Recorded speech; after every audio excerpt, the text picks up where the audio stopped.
जय हिंद दोस्तों। मेरा नाम बाबा रामदास और आप देख रहे हैं मेरा यूट्यूब चैनल दद्दा की खरी खरी। आज आप इस पहलवान आंदोलन, पहलवान छीछा लेदर, इसको आंदोलन नहीं, आज के बाद में इसको पहलवानों की पहलवानी की, कुश्ती की, छीछा लेदर की हम राजनीतिक समीक्षा करेंगे। क्योंकि देखिए, राजनीति ऐसी चीज होती है जिसमें जो ऊपर से दिखता है वो होता नहीं है, और जो होता है वो दिखता नहीं है, जो बताया जाता है वो भी नहीं होता। तो इतना तो तय है कि इस कुश्ती छीछालेदर, पहलवान छीछालेदर, पहलवान आंदोलन के पीछे हरियाणा की पॉलिटिक्स, हरियाणा की जाट पॉलिटिक्स का बहुत बड़ा रोल रहा। और हरियाणा की जो हरियाणा कांग्रेस की जो फर्स्ट फैमिली है, उसका और कांग्रेस पार्टी की अंदरूनी राजनीति का बड़ा रोल इस पहलवान छीछालेदर कांड में रहा है। ये हम डे वन से पहले से कहते आ रहे हैं, क्योंकि इसमें भूपेंद्र हुड्डा, दीपेंद्र हुड्डा का हाथ तो स्पष्ट सामने भी दिखाई दिया। और जब ये पहलवान ना पहली बार धरने पे बैठ गए थे, और जब मारी बिट्टी का शोषण हो गया, जब ऐसी ये एक भावनात्मक मुद्दा, देखिए जहां बेटियों की बात आ जाएगी, बेटियों की इज्जत आबरू की बात आ जाएगी, वहां पे तो सब इमोशनली माहौल चार्ज हो ही जाएगा। और मारी बिट्टी का शोषण भाजपा के एक नेता ने कर दिया, तो पॉलिटिक्स आखिर क्यों नहीं होगी। इसलिए आपने देखा होगा कि बहुत जल्दी ये पूरी छीछा लेदर जो है वो जाट वर्सेस राजपूत पॉलिटिक्स में बदल गई। हरियाणा वर्सेस यूपी होने लग गया। मारी बेटी जाट है, जाट की छोरी है, शोषण करने वाला राजपूत था, ये पॉलिटिक्स होने लग गई। तो जब हम, ये तो ऊपर से जो दिखाई दे रहा था, बहुत सारी चीजें थी जो दिखाई देती नहीं है, पर अंदर अंदर वो गोटियां सेट होने लगती हैं। भाई, जाट आंदोलन का रूप इसको देने की कोशिश की गई। मैं ये नहीं कहता हूं कि दे पाए या सफल हुए, कितना असफल हुए, इसका क्या असर होगा ये तो समय बताएगा, पर इनकी कोशिश ये थी। क्यों? क्योंकि आप देखिए कि जितने भी लीडर्स उस धरने में पहुंचे या जो लोग समर्थन दे रहे थे, सत्यपाल मलिक, वो रालोद वाले जयंत चौधरी, बाकी हरियाणा की पूरी लीडरशिप तो थी ही, वो हनुमान बेनीवाल, इसके अलावा खाप पंचायतों के लीडर्स, टिकैत, ये जितने लोग थे, ये इसे जाटों के लिए एक इमोशनल मुद्दा बनाने की कोशिश कर रहे थे, और ये ऊपर से दिखाई दे रहा था। भूपेंद्र हुड्डा मंच पे आए, दीपेंद्र हुड्डा मंच पे आए, बाकी ये जितने लीडर्स का मैंने नाम लिया ये सारे मंच पे आए, इन्होंने जम के जहर उगला। पर कुछ चीजें पर्दे के पीछे भी चल रही थी, और हरियाणा में इस बात की, खासतौर पर रोहतक में इस बात की बड़ी चर्चा है, दबी जुबान में लोग चर्चा कर रहे हैं कि हरियाणा की अंदरूनी पॉलिटिक्स कांग्रेस की, उसका भी एक फैक्टर था। वो ये था कि रोहतक के नजदीक एक विधानसभा हल्का पड़ता है जिसको महम बोलते हैं। हरियाणा के लोग तो मान लीजिए ज्यादातर जानते होंगे, रोहतक वाले तो खैर जानते ही हैं, हरियाणा के दूर दराज वाले या कम जानते होंगे, पर बाकी जो देश के दर्शक हैं, मैं ये उनकी जानकारी के लिए थोड़ा सा डिटेल में बताता हूं कि महम विधानसभा क्षेत्र है, ये महम विधानसभा क्षेत्र है जो ये 1990 से पहले चौधरी देवीलाल जी का यहाँ दबदबा था। 3 बार वो यहाँ से विधायक रहे। फिर आपको याद होगा जब 1990 में वीपी सिंह जब प्रधानमंत्री बन गए थे, पहले देवीलाल जी का नाम दे दिया था, फिर देवीलाल जी ने मंच पर चढ़ के मना कर दिया कि नहीं, जन आकांक्षा ये है कि मैं नहीं, वीपी सिंह प्रधानमंत्री बने। देखिए, इसे कहते हैं मासेस का लीडर, जननायक, कि प्रधानमंत्री का पद ऑफर होने के बावजूद मंच से चढ़ के ठुकरा दिया, ये कह के कि जन आकांक्षा, देश की जनता ये चाहती है कि मैं नहीं, वीपी सिंह को प्रधानमंत्री होना चाहिए। एक मतलब बहुत बड़ा, मतलब ये ऐसी मिसाल इस देश में बहुत कम मिलेगी। वो सोनिया गांधी के बारे में जो कहा जाता है ना, वो तो लफादी है, पद ठुकरा दिया। देवीलाल जी ने ठुकराया था प्रधानमंत्री का पद असल। खैर साहब, तो बाद में जब दिल्ली में केंद्र में सरकार बन गई और वीपी सिंह प्रधानमंत्री बन गए, तो ताऊ देवीलाल जी को उप प्रधानमंत्री बनाया गया। तो उन्होंने महम से इस्तीफा दे दिया था। तो जब महम से इस्तीफा दे दिया तो वहां हुए जी उपचुनाव, और चौटाला साहब हमारे चुनाव लड़ रहे थे, और उपचुनाव था। और मैंने तो 1990 का समय, ये मैं 1986 में स्पोर्ट्स हॉस्टल भिवानी का स्टूडेंट था, और 86, 87, 88 तो मैं भिवानी में रहा हूँ।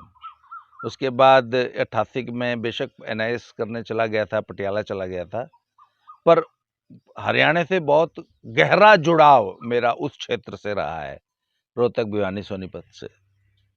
तो साहब,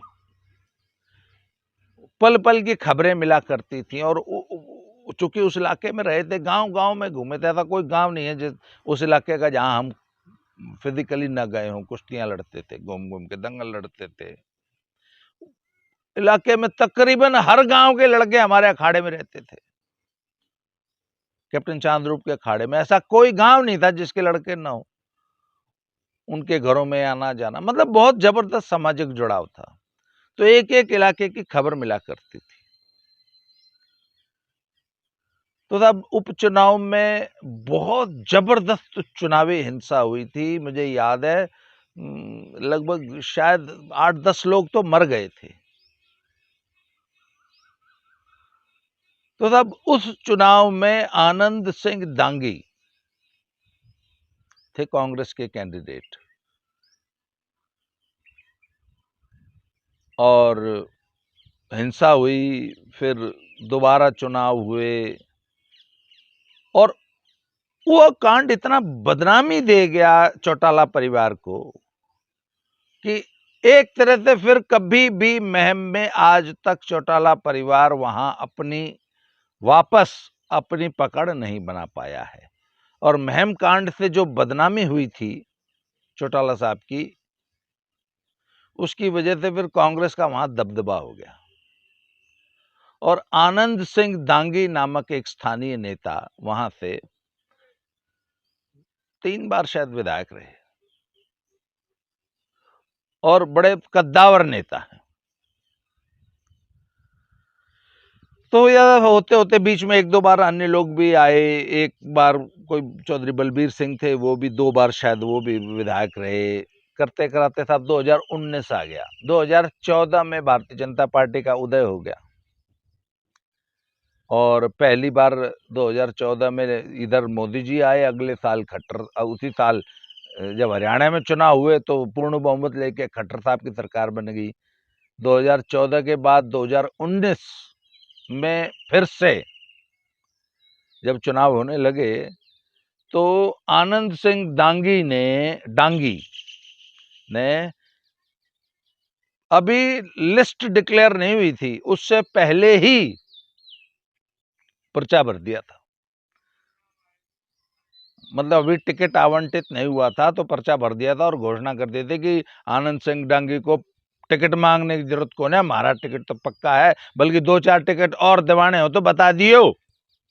मतलब इतना घमंड था या इतना दम था, या यूं कहे कि कांग्रेस हाईकमान की अवहेलना थी कि बिना लिस्ट जारी किए ही नामांकन भर दिया। और उनके नामांकन में मुझे याद है कि कांग्रेस हाईकमान का कोई आया नहीं था। मतलब शायद मुझे तो यहाँ तक याद है कि ना हुड्डा साहब आए थे, ना और बाकी लोग जो बड़े नेता थे आए थे, कोई नहीं आया था। खैर तब चुनाव हुआ और ऐसा आरोप लगाया जाता है कि हुड्डा साहब ने आनंद सिंह दांगी को चुनाव हरवा दिया। और ये भितरघात होते हैं, कोई नई बात नहीं है, पॉलिटिक्स में हर जगह होता है। और भाई बीजेपी की सरकार भी थी, बीजेपी का दबदबा भी था, बीजेपी का अच्छा खासा वोट बैंक भी था, और बीजेपी का ही एक, जहाँ तक मुझे याद आ रहा है, बीजेपी का ही कोई बागी विधायक, बागी कैंडिडेट था, वो चुनाव लड़ा था और वो जीता था इंडिपेंडेंट मुहिम से। तो आनंद सिंह दांगी साहब को चुनाव हरवा दिया गया या वो हार गए, ये बाद की बात, ये मतलब ये अलग, वहां के लोकल लोग जानते हैं कैसे हारे क्या हारे। तो अब साहब 2024 में फिर चुनाव है हरियाणा का। तो ऐसी चर्चा है महम विधानसभा क्षेत्र में कि इस बार आनंद सिंह डांगी का टिकट काटने का पूरा मन बना लिया है कांग्रेस पार्टी ने, यानी भूपेंद्र हुड्डा साहब ने। और साहब बात यह ना कि हुड्डा साहब की बादशाहत है, तो रोहतक में भी अगर अपनी नहीं चलाएंगे तो फिर चलाएंगे कहां? रोहतक से 20, 22, 24 किलोमीटर दूर मान लो अगर महम है, तो भाई अगर रोहतक में भी कोन्या चाल रहा थारी तो कित चलेगी? तो भूपेंद्र हुड्डा के लिए भी सब ये नाक का सवाल है। 10 साल से पार्टी सत्ता से बाहर है और अब पार्टी के लिए किसी भी हालत में वापस सत्ता की संजीवनी मिलनी बहुत जरूरी होती है, नहीं तो 10 साल का पीरियड बहुत लंबा पीरियड होता है। कार्यकर्ता बेचारा उदासीन हो जाता है, थक जाता है, हैं? कार्यकर्ता को भी तो भैया संजीवनी चाहिए, ऑक्सीजन चाहिए। और कांग्रेसी कार्यकर्ता तो भाई पूरा ही बिल्कुल ही देसी घी की चुपड़ी खाने का आदी होता है, वो तो बिना उसके रह नहीं सकता। तो सब अंदरूनी पॉलिटिक्स, अंदर की खबर यह है कि इस बार महम से आनंद सिंह दांगी का टिकट काट के और इस प्रकार का भावनात्मक मुद्दा बना के साक्षी मलिक को टिकट देने का मन बनाया था हुड्डा साहब ने महम से, ऐसी चर्चा है। अब इसमें कितनी सच्चाई है क्या नहीं है ये तो लोकल लोग बताएंगे, समय बताएगा, या क्या प्लानिंग थी। अब ये बातें खुल के तो सामने नहीं आती, सब ये सब पर्दे के पीछे की बातें होती हैं, ये सब राजनीतिक कयास होते हैं। पर महम क्षेत्र में ये चर्चा है कांग्रेसी कार्यकर्ताओं में कि आनंद सिंह डांगी का टिकट काट के साक्षी मलिक को महम विधानसभा से कांग्रेस का टिकट देने का प्लान था हुड्डा साहब का। उसमें क्या था कि मारी बिट्टी का शोषण हो गया, ये राजनीतिक है ना, और इमोशनली चार्ज्ड माहौल पैदा करके, इमोशनल थोड़ा सा लोगों को बरगला के और साक्षी मलिक को सामने लाके आनंद सिंह डांगी को निपटाने की एक थ्योरी चल रही है हरियाणा कांग्रेस में। अब साहब ये तो अब वैसे देखिए, ऐसी चीजों के कोई प्रूफ नहीं होते, ये तो राजनीतिक कयास होते हैं। और ये तमाम चीजें ना ये सतह के ऊपर नहीं दिखाई देती, नीचे दिखाई देती हैं। तो ये भी एक एंगल था इस वजह से अच्छा, क्योंकि साक्षी जो है ये मूलतः मोखरा गांव की रहने वाली हैं और मोखरा शायद महम से कुछ 10-12 किलोमीटर दूर होगा, मैं एग्जैक्टली मुझे याद नहीं है, और है महम विधानसभा क्षेत्र में। तो साक्षी मलिक को कैंडिडेट बनाने की प्लानिंग थी, परंतु अब चूंकि ये पहलवान आंदोलन जो है पहलवान छीछा लेदर में बदल गया और बहुत ज्यादा बदनामी होगी, और आम पब्लिक में सब इस वक्त ये गुस्सा है कि इन्होंने अपने फायदे के लिए एक तरफ कुश्ती संघ पे कब्जे की राजनीति, कब्जे की लड़ाई, दूसरी तरफ कांग्रेस पार्टी ने अपनी राजनीतिक लड़ाई को हरियाणा की बहन बेटियों की इज्जत दांव पे लगा के वहां पे अपनी राजनीतिक रोटियां सेकने का मन बनाया, किया, ये सब ये कुकर्म किए। इस वजह से बहुत ज्यादा बदनामी हुई, बेटियों की बदनामी हुई, पूरे समाज में बदनामी हुई, समाज की बदनामी हुई। इसलिए ये जो प्रपंच था ना साहब, ये सर्कस था, ये तो हो गया फ्लॉप। अब देखना होगा कि अब महम विधानसभा की राजनीति किधर को करवट लेती है। अब ये तो महम के लोकल लोग बताएंगे तब कि क्या चल रहा है, एक्चुअली क्या चल रहा है, और अब साक्षी मलिक का क्या है इलाके में रुतबा, रुआब, इज्जत, मान सम्मान। क्योंकि मेरे को तो ये बताया गया कि अब तो साहब मुंह दिखाना पतन हो गया है, अब तो सिर्फ गधे पे बिठा के मुंह काला करके घुमाना बाकी रह गया है, बाकी कुछ बचा नहीं है। क्योंकि इस प्रकरण ने इतनी छीछा लेदर, इतनी बेइज्जती कराई है गांव गांव में। क्योंकि आज बच्चे बच्चे को पता लग गया है कि ऐसे झूठ बोल रहे थे, ऐसा कुछ नहीं हुआ था, और झूठ बोल के 1000 बच्चियों की इज्जत पे लांछन लगा दिया। तो साहब ये एक राजनीतिक चर्चा थी। अब इसमें कितनी सच्चाई है, क्या है, ये वैसे तो हो सकता है सारी बातें पब्लिक डोमेन में कभी ना आए, पर मेरे दर्शक श्रोता जो उस इलाके के रहने वाले हैं वो इस पे बेहतर प्रकाश डाल सकते हैं। तो कमेंट बॉक्स में आप लोग बताइए, इस राजनीतिक जो ये चर्चा चल रही है इसमें कुछ दम है कि नहीं है, क्या है, कैसे है।